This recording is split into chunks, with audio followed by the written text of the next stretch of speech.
Bon, L'homme de Mykonos de René Guinville. On se demande un peu pourquoi on s'est intéressé à l'homme de Mykonos plutôt qu'à l'homme de Rio, l'homme de Berlin, l'homme de Londres, l'homme d'Istanbul, l'homme du Niger, l'homme du Sud, l'homme de l'Ouest, l'homme de l'Arizona, l'homme de Bornéo, l'homme de Prague, l'homme de Kiev ou l'homme de Marrakech. En tout cas, arrivé à l'homme de nulle part, on s'est dit qu'on n'irait pas très loin. Alors va pour l'homme de Mykonos. Tiens, un baklava, c'est un gâteau au miel. Alors, que penses-tu de Mykonos? Et puis ce film, L'homme de Mykonos étant considéré comme introuvable, c'était une bonne raison d'en parler. À propos de parler, on ne parle pas vite dans L'homme de Mykonos. On a l'impression que le rythme, c'est un mot à la minute, même si c'est sans doute en réalité un peu davantage. Il vaut mieux avouer. Et les personnages parlent volontiers avec un accent différent, italien, belge, grec, comme dans un bon vieux Straume. L'action, elle aussi, avance à petits pas. On a l'impression que c'est cousu de fil blanc, mais attention, il y a peut-être un twist à la fin. Mais on ne vous le révélera pas, même s'il y a peu de chances que vous voyiez le film un jour. Oui, parce que c'est un film policier, inspiré d'un roman appelé Un soleil de plomb. D'où le tournage à Mykonos plutôt qu'à l'île d'Ouessant, même s'il fait beau aussi parfois à l'île d'Ouessant, mais c'est davantage vivifiant. L'auteur de Un soleil de plomb s'appelle Michel Lebrun, et ses romans ont souvent été adaptés au cinéma. Tiens, par exemple, la même année que L'homme de Mykonos, 1965, La tête du client, de Jacques Poitronneau avec Poiret et Serrault, Francis Blanche et Darry Cole, un film dont l'une des qualités principales est d'être pourvu d'une musique un peu entêtante, justement, dont on a du mal à se débarrasser une fois qu'on l'a entendue. À la tête du client, on sait déjà ce qui l'attend.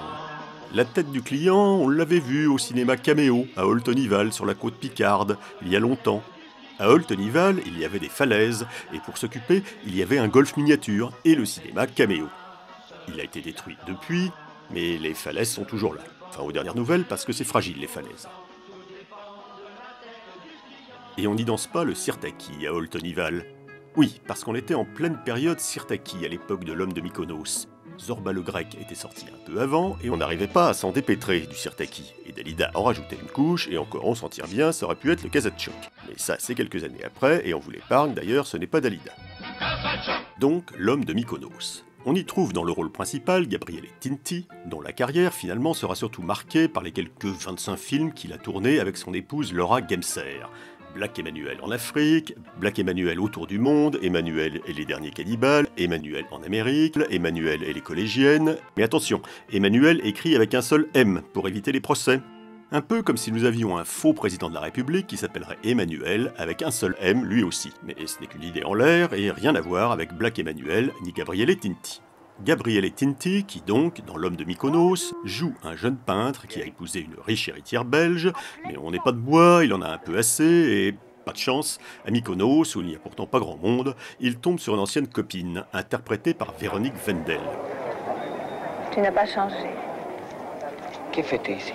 Qui à l'époque était censée faire une petite carrière, mais finalement non, elle ne l'a pas vraiment faite. Il est vrai qu'elle n'est pas toujours tombée sur les films les plus remarquables.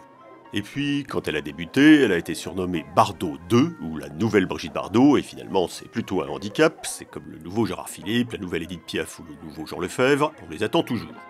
Bon, revenons à Mykonos. Le héros tombe donc sur son ancienne copine, mais le copain du moment de la copine ne le prend pas très bien. Pas plus que l'épouse de Gabriele Tinti.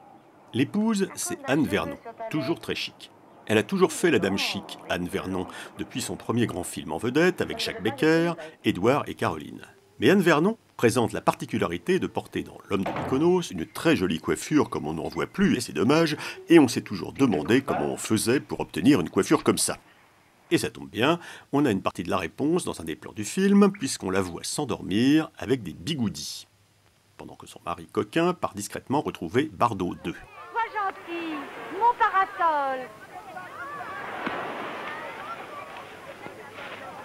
Mais ce qui nous a le plus intéressé dans L'homme de Mykonos, c'est cette séquence-là, qui nous a rappelé un autre film, que nous sommes probablement seuls au monde à nous rappeler, car il est encore plus introuvable à l'heure actuelle que L'homme de Mykonos. Ce film, il s'appelle Bibiche. C'est un court-métrage de 1976, et il met également en scène un monsieur et une dame autour d'un parasol au soleil.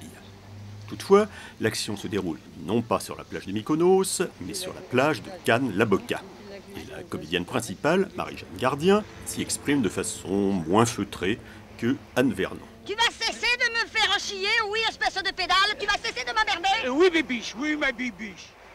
Il n'empêche que c'est avec plaisir que nous y retrouvons le regretté Pierre Duncan, comédien à la longue carrière qui est apparu sur des dizaines de génériques dans le rôle de l'homme. Or là, pour la première fois, Pierre Duncan jouait le rôle du monsieur. Bibiche aurait donc pu logiquement s'intituler le monsieur de la Boca.